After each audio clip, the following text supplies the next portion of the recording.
श्री कृष्ण ने अपने जीवन काल में अनेक लीलाएं की, जिसमें महाभारत का युद्ध सबसे महत्वपूर्ण था। इस युद्ध के दौरान भले ही कृष्ण ने अस्त्र न उठाने का प्रण किया हो, लेकिन अपनी बुद्धि चातुर्य से उन्होंने पांडवों को जिताने का भरपूर प्रयास किया।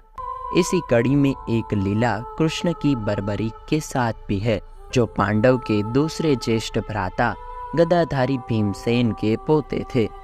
कुछ किताबों के अनुसार बर्बरीक पूर्व जन्म में यक्ष थे, जिनका जन्म द्वापर काल में गदाधारी भीमसेन के पोते के रूप में हुआ था। दरअसल भीमसेन ने राक्षसी हिडिंबा से विवाह किया था, जिस विवाह के फलस्वरूप भीम को घटोत्कच रूपी पुत्र रत्न की प्राप्ति हुई थी। बर्बरीक भीम पुत्र घटोत्कच का ही पुत्र था, जो कि अपने दादा और पिता के समान ही महान बलशाली और हमेशा सत्य का साथ देने वाला था। महान योद्धा और वीर बर्बरीक की पूजा सुप्रसिद्ध खाटू श्याम महाराज के रूप में की जाती है, जिनकी कथा कुछ इस प्रकार है। बर्बरीक बाल काल से ही वीर और महान योद्धा थे। उनकी माता ने ही बर्बरीक को युद्ध की दीक्षा दी थी। दरअसल बर्बरीक की माँ ने माँ आदिशक्ति की घोर तपस्या कर उन्हें प्रसन्न किया था और वरदान के रूप में 3 अभेद्य बाण मांगे थे, जिन्हें माँ आदिशक्ति ने बर्बरीक की माँ को दिए थे। 3 अभेद्य बाणों की वजह से ही बर्बरीक की माँ का नाम 3 बाणधारी प्रसिद्ध था।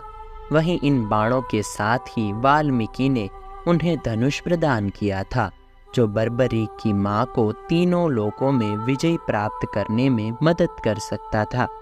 जब कौरवों और पांडवों के बीच युद्ध होना सुनिश्चित हो गया, तो इसकी सूचना बर्बरीक को भी प्राप्त हुई। ऐसे में बर्बरीक ने भी अपने प्रियजनों के साथ युद्ध में शामिल होने का निर्णय लिया और माँ से विदा लेकर चलने को आतुर हुए। उसने आशीर्वाद स्वरूप उनसे हारे हुए पक्ष की तरफ से युद्ध लड़ने का वचन लिया, क्योंकि बर्बरीक महान योद्धा और वीर थे। साथ ही उनके पास माँ आदिशक्ति का दिया हुआ 3 बाण और धनुष भी मौजूद था। इसीलिए वो जिस भी सेना की तरफ से लड़ते, उसकी जीत सुनिश्चित थी। भगवान कृष्ण ये भली भांति जानते थे कि इस युद्ध में हार कौरवों की ही होगी और बर्बरीक को माता के वचन के फलस्वरूप उसी पक्ष की ओर से लड़ना होगा। इसीलिए श्री कृष्ण ब्राह्मण वेश में बर्बरीक को रोकने चल दिए। बर्बरीक को रास्ते में ब्राह्मण वेश में रोकते हुए उन्होंने बर्बरीक से रणभूमि की ओर जाने का प्रयोजन पूछा, जिसका जवाब सुन ब्राह्मण वेशधारी श्री कृष्ण ने बर्बरीक का मजाक बनाया और कहा कि क्या वो केवल 3 बाणों से युद्ध लड़ेंगे। तब बर्बरीक ने उत्तर दिया कि केवल 1 बाण ही पूरी शत्रु सेना को मार गिराने के लिए पर्याप्त है। साथ ही ये बाण कार्य पूरा करने के बाद अपने तर्कस में वापस भी आ जाएंगे, और यदि तीनों बाणों को प्रयोग में लाया गया तो तीनों लोकों में हाहाकार मच जाएगा। लेकिन ब्राह्मण वेशधारी कृष्ण ने इस बात पर भरोसा न करते हुए कहा कि अगर ऐसा है तो तुम इस पीपल के पेड़ के सारे पत्तों को एक ही बाण से भेद कर दिखाओ, जिसके नीचे हम दोनों खड़े हैं। बर्बरीक ने इस चुनौती को स्वीकार करते हुए तर्कश से एक बाण निकालकर ईश्वर को याद कर कर चला दिया। उस बाण में क्षण भर में ही सारे पीपल के पत्तों को भेद दिया और श्री कृष्ण के पैरों के इर्द गिर्द नाचने लगा।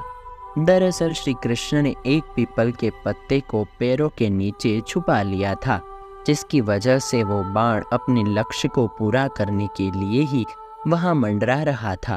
इस पर बर्बरीक ने उन्हें पैर हटा लेने का आग्रह किया और कहा कि इस बाण से आपके पैर को भी चोट पहुंच सकती है। ब्राह्मण वेश में पहुंचे श्री कृष्ण ने बर्बरीक से दान की मांग की, जिसके उत्तर में बर्बरीक ने यथासंभव दान देने की बात का वचन दिया। बर्बरीक के वचन देते ही कृष्ण ने बर्बरीक से सिर का दान करने को कहा। इस पर बर्बरीक ने ब्राह्मण वेशधारी कृष्ण से असली रूप में दर्शन देने का आग्रह किया।